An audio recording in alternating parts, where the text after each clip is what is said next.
예수님의 부활은 최고의 승리라는 제목으로 여러분과 함께 은혜를 나누도록 하겠습니다.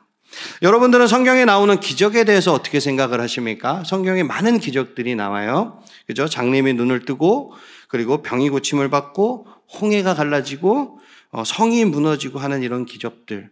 정말 이 기적이 우리의 삶에서 일어날 수 있는 사건일지, 아니면 그냥 성경에 기록되어 있는 어떻게 보면 가상의 이런 사건들일지, 여러분들은 어떻게 생각하십니까? 일어날 수 있는 일이라고 믿으십니까? 네. 그러면은 이 성경에 나오는 기적들을 만약에 믿는다면 다른 질문을 한번 던져보겠습니다. 여러분들은 예수 그리스도의 부활을 믿습니까? 믿습니까? 그럼 여러분들도 죽었다가 다시 부활할 것을 믿습니까? 네. 많은 사람들이 성경에 나오는 이 모든 기적들 가운데, 그래, 홍해가 갈라지고, 성이 무너지고, 병든 자가 고침을 받고, 이런 것들은 믿을 수 있다고 쳐. 하지만 예수님의 부활은 많이 믿지를 못해요. 어떤 사람들은 예수님의 부활보다 이런 다른 기적들이 더 믿을만 하다라고 이야기를 합니다. 왜 그럴까요? 왜 부활 사건이 다른 모든 기적들보다 훨씬 더 믿지 못하고 많은 논쟁과 분열을 일으키게 될까요?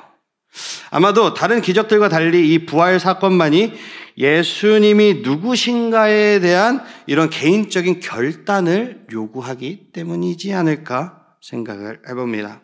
부활이 복음 메시지에서 아주 중요한 이유는 부활이 예수 그리스도의 삶과 사역을 하나님께서 직접적으로 확증해 주는 것이기 때문에 그래요. 부활을 믿는다면 예수님이 하나님의 아들이라는 그 주장을 무시할 수가 없다라는 거예요. 하지만 부활을 부정한다면, 내가 부활을 안 믿는다면 예수님을 계속해서 거부할 수 있겠죠. 그래서 부활은 인류 역사상 가장 중요한 사건이에요. 예수님의 부활을 믿기만 한다면 부활의 사건은 역사의 경로를 바꾸었을 뿐만 아니라 한 사람의 영원한 운명을 바꿀 만한 능력이 있다는 것을 오늘 이 시간 믿으시기를 주님의 이름으로 축복합니다. 아멘. 자, 우리 첫 번째 키워드 보면서 오늘 말씀을 보도록 하겠습니다. 우리 첫 번째 키워드 큰 목소리로 한번 읽어볼까요? 시작! 부활만큼 좋은 소식이 있을까? 오늘 본문 고린도전서 이 15장은 복음서와 로마서에서 나타난 부활에 관한 묘사, 그리고 논의와 더불어서 부활에 관한 성경적인 이해, 부활이 우리 믿음과 일상생활에 던지는 이런 함축적인 의미를 발전시키는데 핵심적인 본문이에요. 그래서 이 고린도전서 15장을 흔히들 부활장이라고 이야기합니다. 우리 1절에서 11절을 우리 교독으로 한번 읽어보도록 하겠습니다. 형제들아, 내가 너희에게 전한 복음을 너희에게 알게 하노니 이는 너희가 받은 것이요 또 그 가운데 선 것이라. 너희가 만일 내가 전한 그 말을 굳게 지키고 헛되이 믿지 아니하였으면 그로 말미암아 구원을 받으리라. 내가 받은 것을 먼저 너희에게 전하였노니 이는 성경대로 그리스도께서 우리 죄를 위하여 죽으시고 장사 지낸 바 되셨다가 성경대로 사흘 만에 다시 살아나사 게바에게 보이시고 후에 12 제자에게와 그 후에 500여 형제에게 일시에 보이셨나니 그 중에 지금까지 대다수는 살아있고 어떤 사람은 잠들었으며 그 후에 야보고에게 보이셨으며 그 후에 모든 사도에게와 맨 나중에 만삭되지 못하여 난 자 같은 내게도 보이셨느니라. 나는 사도 중에 가장 작은 자라. 나는 하나님의 교회를 박해하였으므로 사도라 칭함받기를 감당하지 못할 자니라. 그러나 내가 나된 것은 하나님의 은혜로 된 것이니 내게 주신 그의 은혜가 헛되지 아니하여 내가 모든 사도보다 더 많이 수고하였으나 내가 한 것은 아니요 오직 나와 함께 하신 하나님의 은혜로라. 우리 다 같이 합독하겠습니다. 그러므로 나나 그들이나 이같이 전파하매 너희도 이같이 믿었느니라. 아멘. 바울은 고린도 교회 편지를 보내면서 당시 그들 가운데 끊이지 않았던 이 죄와 분쟁에 대해서 이야기하고 있어요. 그리고 모든 악독을 고린도 교회에서 일어나고 있는 모든 악한 일들을 탁월하게 해독할 그 복음을 다시 한번 상기시켜주면서 편지를 마무리하고 있는 거예요. 바울은 이미 복음을 받아들인 이 믿는 사람들에게 편지를 쓰고 있지만 그들은 복음이 삶의 중심임을 기억할 필요가 있다라고. 그러니까 이 편지가 지금 누구한테?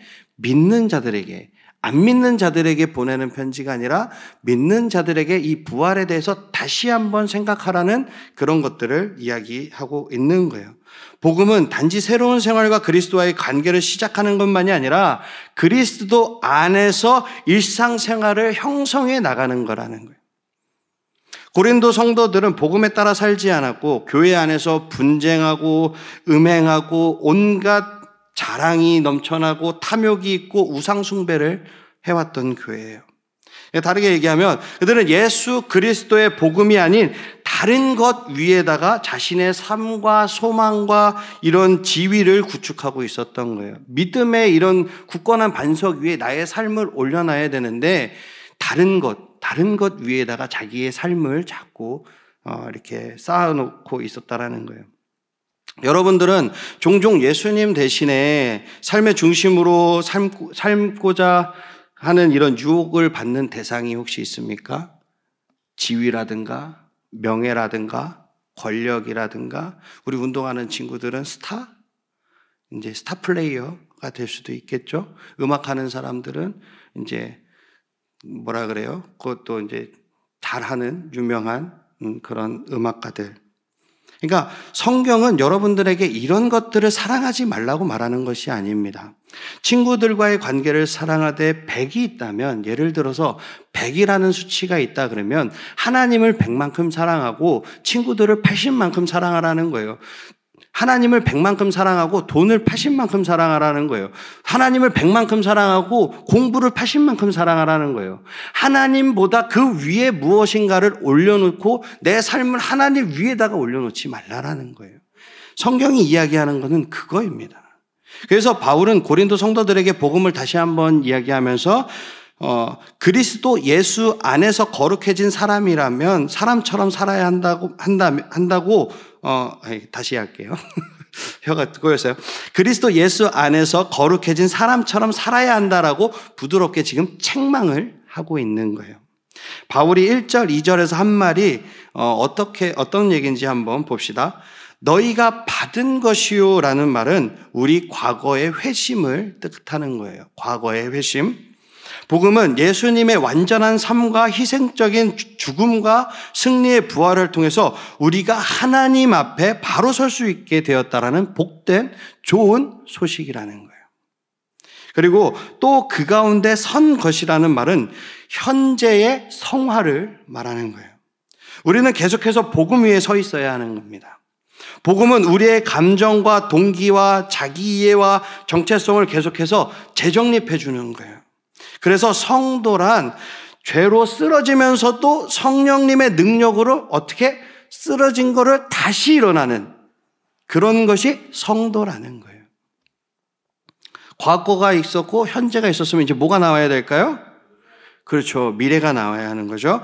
2절에 그로 말미암아 구원을 받으리라는 말은 이 미래의 영화를 뜻하고 있습니다.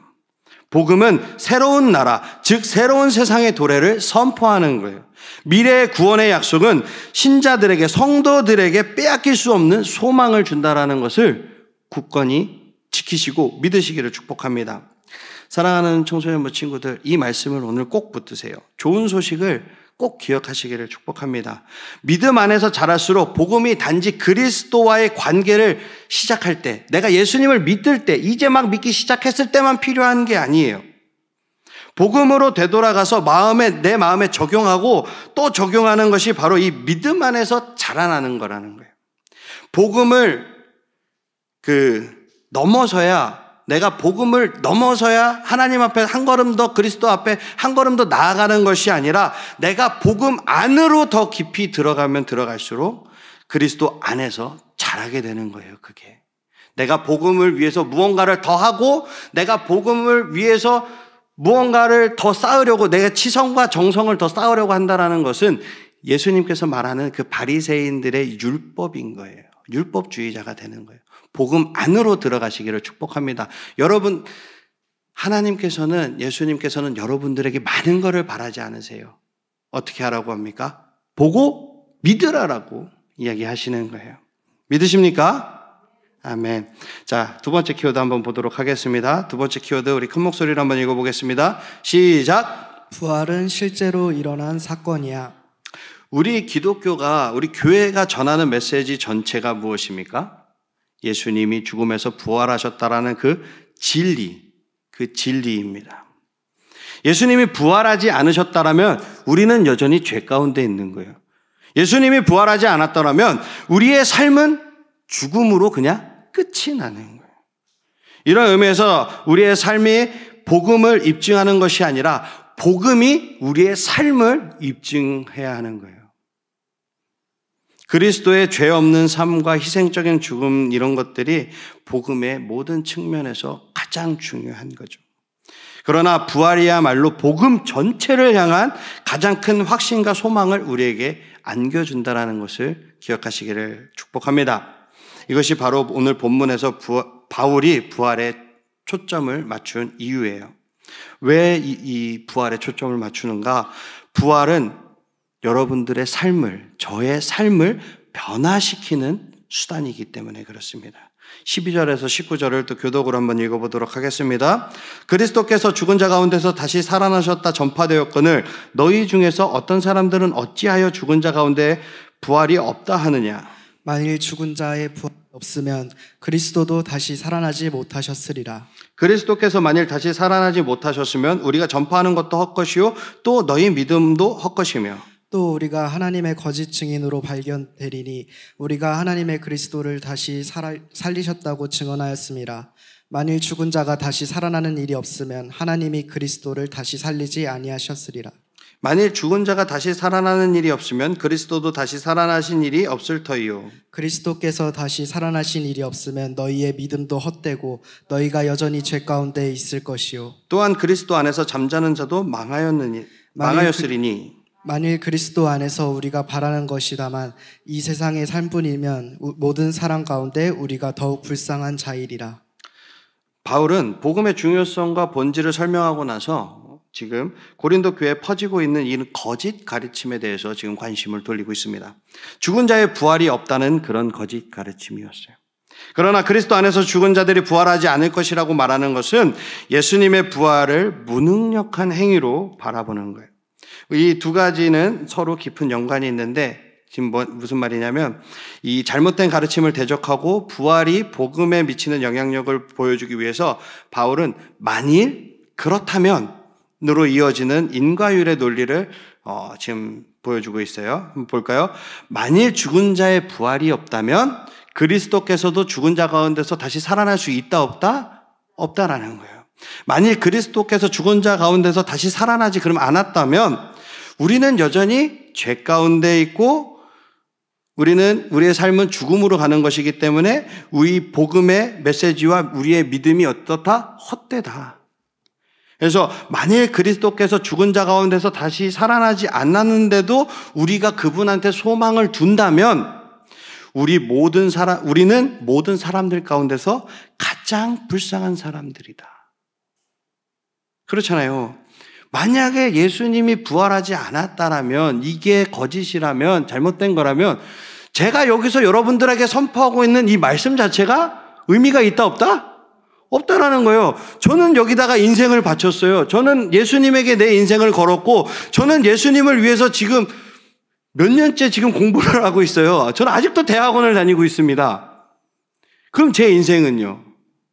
헛것이라는 거예요. 의미가 없다라는 거예요.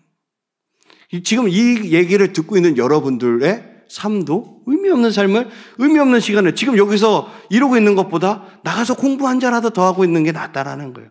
어떻다면 만약에 예수님의 부활이 없었다면. 하지만 예수님은 부활하셨습니다. 믿으십니까? 그렇기 때문에 우리의 모든 소망은 어디에 둔다? 예수 그리스도에게 우리의 모든 삶의 소망을 두어야 한다라는 것입니다. 예수님의 육체적인 부활은 초대교회 시절부터 교회의 가르침과 설교의 핵심적인 주제였어요. 사도행전 2장 24절을 보면 초대교회가 막 생겨나던 그 시기에 베드로가 오순절에 이렇게 선포합니다. 하나님께서 그를 사망의 고통에서 풀어 살리셨으니 이는 그가 사망에 매여 있을 수 없음이니라.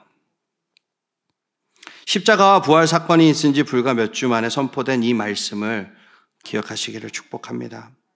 만일 베드로의 가르침이 거짓이었다면 이 유대나 로마 제국의 권력자들은 베드로의 가르침에 대해서 어떻게 했을까요?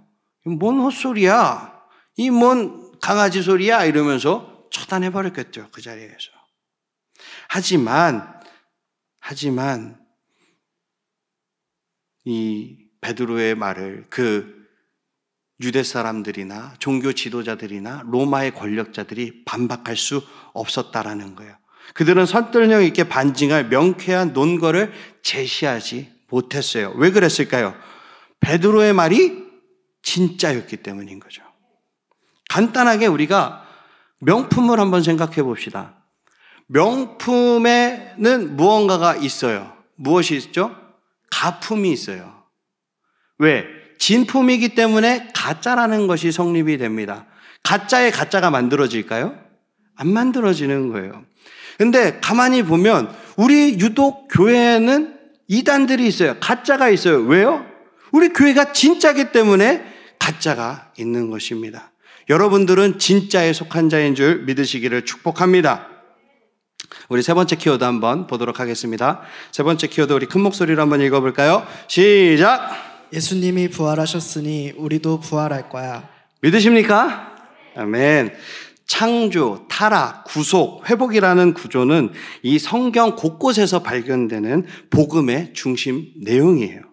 이것은 창세기부터 요한계시록까지 모든 창조에서 하나님이 하시는 이 역동적인 사역을 이해하는데 가장 중요한 역할을 하는 것입니다.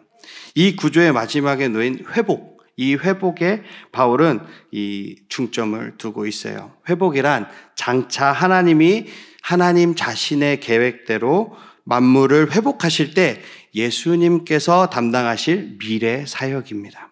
그래서 회복은 완성과 복구, 이 복구에 관한 거예요. 즉 복음 이야기가 완성되는 것과 만물이 창세기 1장, 2장에서 하나님께서 선하게 창조하셨던 그때로 복귀하게 되는 것을 의미합니다. 하나님의 사역이 온통 이 끝을 향해서 예수님이 다시 오셔서 모든 것을 어떻게 하나님께서 창조하셨던 그 처음의 그 상태, 가장 선했던 그 상태로 회복시키는 그 길로 가고 있는 거예요. 우리 고린도전서 15장 20절에서 28절 우리 교독으로 읽어보도록 하겠습니다. 그러나 이제 그리스도께서 죽은 자 가운데서 다시 살아나서 잠자는 자들의 첫 열매가 되셨도다. 사망이 한 사람으로 말미암았으니 자의 부활도 한 사람으로 말미암는도다. 아담 안에서 모든 사람이 죽은 것 같이 그리스도 안에서 모든 사람의 삶을 얻으리라.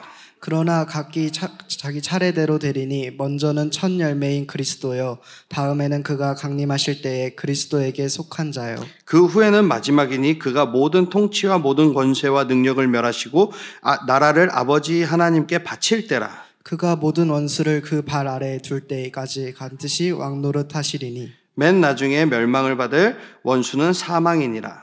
만물을 그의 발 아래에 두셨다 하셨으니 만물을 아래에 둔다 말씀하실 때에 만물을 그의 아래에 두시니가 그 중에 들지 아니한 것이 분명하도다. 만물을 그에게 복종하게 하실 때에는 아들 자신도 그때의 만물을 자기에게 복종하게 하신 이에게 복종하게 되리니 이는 하나님이 만유의 주로서 만유 안에 계시려 하심이라. 아멘. 여기서 바울은 예수님의 부활을 뭐라고 묘사합니까? 첫 열매라고 표현하고 있어요. 첫 열매라는 표현은 부활하게 될 사람이 예수님 한 분만이 아니라는 사실을 드러내면서 우리에게 이거를 보여주는 거예요. 첫 번째가 있으니까 적어도 두 번째, 세 번째가 있을 거라는 거죠. 예수님은 첫 번째, 그러니까 절대 마지막이 아니고 앞으로 더 많은 열매가 풍성하게 맺힐 거라는 거예요. 바울이 묘사한 부활의 순서는 서열에 따라 진행이 됩니다. 어떻게 해요? 가장 높으신 예수님께서 먼저 부활하고 그 다음에 우리들이 부활하게 된다라는 거예요. 네. 여기서 예수님의 부활이 주님 안에 있는 모든 사람들의 부활의 계시를 알려주는 것입니다. 만일 그리스도께서 다시 살아나셨다면 주님이 재림하실 때 그리스도께 속한 모든 사람들이 일어나게 되리라는 확신을 보여주고 있는 것입니다. 말씀을 정리하도록 하겠습니다. 아담의 죄는 피조세계 전체에, 이 땅 전체에 죽음이라는 것을 가져왔어요. 그러나 새롭고 더 뛰어난 아담, 둘째 아담이신 예수 그리스도께서 이 모든 것을 꺾으시고 부활하셨습니다. 구속받은 사람이나 구속받지 못한 사람이나 모두 영원한 존재로 일단 부활할 거예요. 그런데 구속받지 못한 사람은 하나님과 영원히 분리된 존재로 부활할 것이고, 구속받은 여러분들은 하나님을 영원히 누리는, 하나님과 영원히 동행하는, 하나님과 영원히 함께하는 그런 자들로, 존재로서 부활하게 된다는 것입니다. 사랑하는 청소년부 친구들, 구속받은 사람이 되어서 영생을 위해 온전히 살아가는 축복이 여러분들의 있기를 주님의 이름으로 축복합니다. 예수님과 함께 영원한 천국에서 부활의 열매로 이 땅에서 다른 사람들에게 어떠한 소식이요? 좋은 소식을 전하는 청소년부 친구들이 다 되시기를 주님의 이름으로 축복합니다.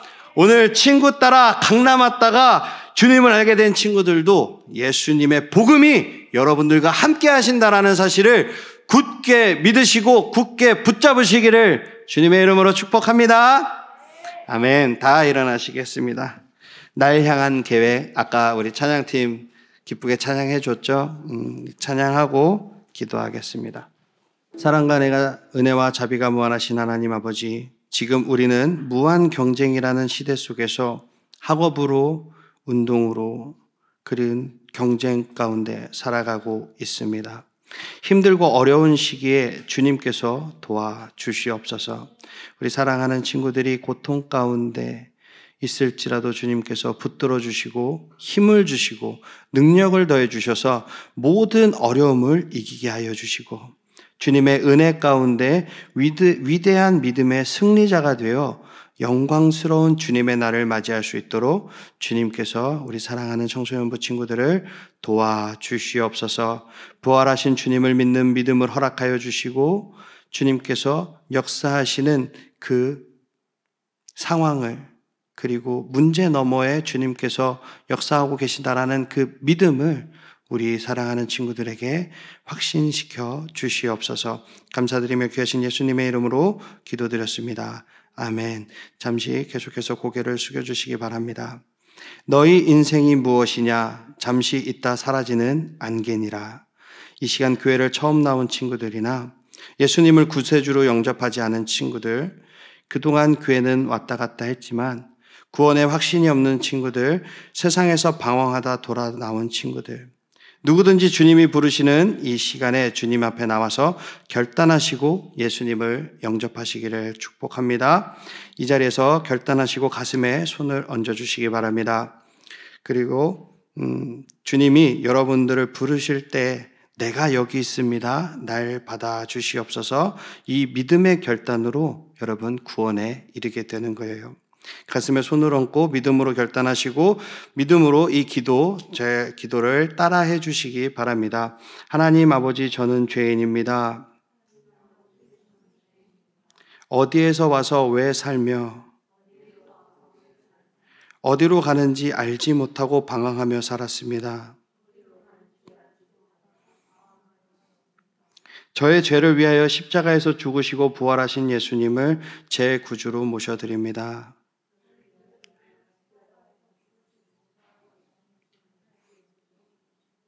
저는 하나님의 자녀가 되었습니다. 지금부터 영원토록 주님과 함께 살겠습니다. 예수님의 이름으로 기도드렸습니다. 아멘. 아멘. 주님의 이름으로 사랑하고 환영합니다. 아멘.